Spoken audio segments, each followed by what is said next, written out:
my background is a lawyer, and I'm based in London. And I was particularly concerned about this logo, of which there's been a large amount of coverage in the media recently. Why are you concerned? The reason I'm particularly concerned is this logo was designed... What's your reason? Yeah, the logo was designed 4 years ago, in 2007. At the time, there were many people that were very concerned, from charities involved in epileptic charities, and they noted that when the logo was shown both on television and on the internet, it caused several people who were epileptics to suffer seizures as a result of seeing the logo. When I looked closely, when somebody pointed out the logo to me, I have a very deep interest in occultic matters, in other words, matters that are not generally known throughout society. As I mentioned, my background is in law, so I tend to be very critical and very analytical when I see items like this. And when it was pointed out to me, I noted immediately the symbolism of both the Olympic rings and also the design that won the London Award in 2007. Can you show? Yeah. So this is the logo that won the design. Now, if the viewers, which are clearly, I believe, very intelligent people, when you look at these objects set out here, you will see quite clearly there are 1, 2, 3, 4, and then there's another one immediately in the centre. Now, we're talking about 2012, so clearly that would be the 2012. But 2012 are 4 specific objects. That should be all. So there shouldn't be need for anything else. But you can see quite clearly in the centre there's a 5th object. So on the face of it, that doesn't make sense. And none of this has been articulated in the mainstream media. Yes. Okay? So we shall explain about these. Oh, okay, right. So, but when we look at this, things become very much clearer. And what do we have here? Quite clearly, we have Z-I-O-N, Zion. Yes. Okay?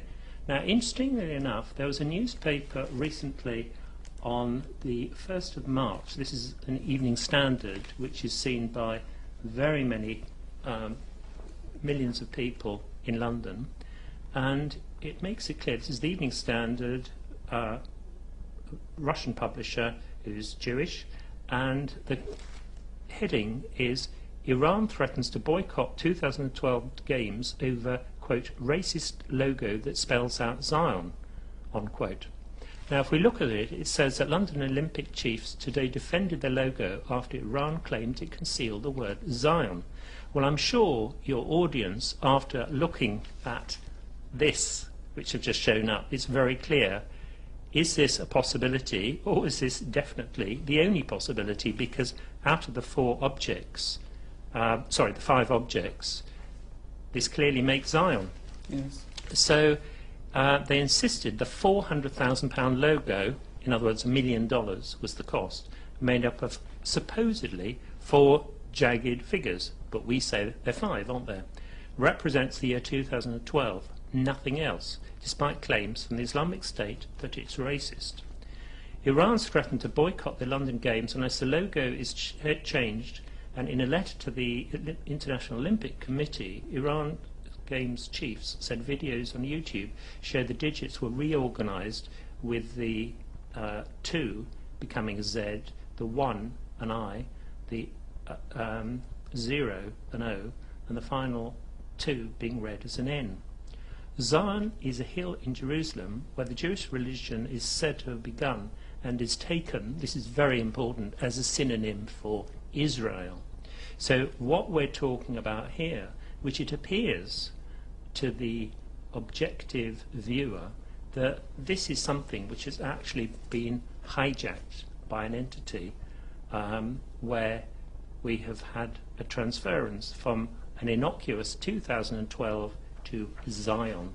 So it's turned something which is merely a symbolic number into a religious, well, it's not religious, it's actually a secular, symbolic, occultic entity.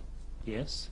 Yes. And what about these design, and what about the color? And As regards the London 2012, there were some other words, candidate city, but the important thing is the rings. What do they represent? And going back to this one, it's crucial to understand they're 5 in number. That gives it the occultic, the satanic number, which links to the pentagram. Okay? So anyone who's involved in Satanism or in witchcraft, anything which is totally anathema to what you believe in your country with the moral, ethical, spiritual dimension,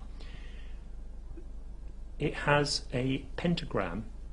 So any practices in Satanism are carried out with a pentagram, and that links to the cardinal directions. So we see this very clearly in these rings, the Saturn rings or satanic rings, which also has a linkage to Freemasonry. Okay, as this connects to the New Testament and also to the Old Testament, because the structure of them is 4 plus 1. Because in the Old Testament you have Genesis, Exodus, Leviticus, Numbers, and then the second reinterpretation of the law is Deuteronomy, reinterpretation of the law. And you have exactly the same in the New Testament. You have Matthew, Mark, Luke and John. Reinterpretation, 4 plus 1, is the Acts of the Apostles. Okay, Yes. so that's a Kabbalic structure. You have exactly the same here. And here you have the green ring, which represents north, the red ring, which represents south, the yellow ring, which represents east, and the blue ring represents west. But the crucial ring is to do with what is the intention. Now, the intention, is it white witchcraft or is it black witchcraft? It's made very clear this is black satanic witchcraft. So the black ring is in the centre. And that links to the universality of the secular entity. And one of the crucial aspects, which I think your viewers would be interested to know, there is a very, very powerful entity in this country called Freemasonry, and they are in excess of 1/3 members, but only men allowed to join.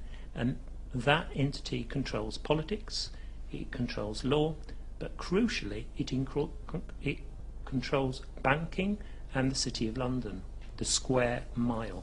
Okay? yes. And that is exactly the same in the United States, Washington, and you have private entities in the United States which are run by those that control the central bank of the United States, such as the Council for Foreign Relations. So it comes as no surprise that the President and the Vice President invariably, and of course the Secretary of State, invariably tend to be invitees, because you have to be invited into it, of the Council for Foreign Relations, and they determine foreign policy, such as what's going to happen, say, in North Africa, or what's going to happen in Iran.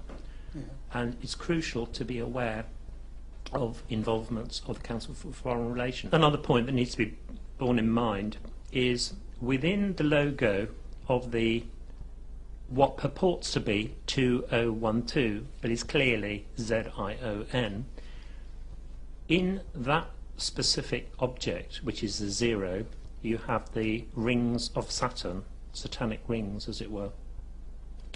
And that is important that it's in that object, not in any others, because the 0 links to the universality of it all. And that is also why this dot, or the square, and that's significant why it's a square, which is in the centre, the point, the dot, which links to Freemasonry, the square, because two of the crucial objects in Freemasonry is the square, the 4, and the 3, the circle. And that also links to the square and the compasses. But this is something that you will never, ever hear or see in the British media or in the United States media.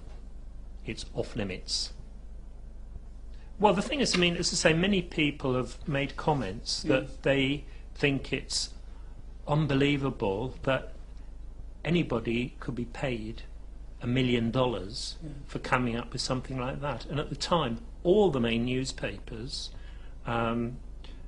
made comments back in 2007, 4 years ago, the fact that a child could have come up with that. And it's not very difficult if you do some research to see what the newspapers had to say about it. They were scathing. But having said that, that does not explain the agenda, which is why that logo had to be the chosen logo, because it has all the components necessary to make a very, very subtle, covert, occultic point.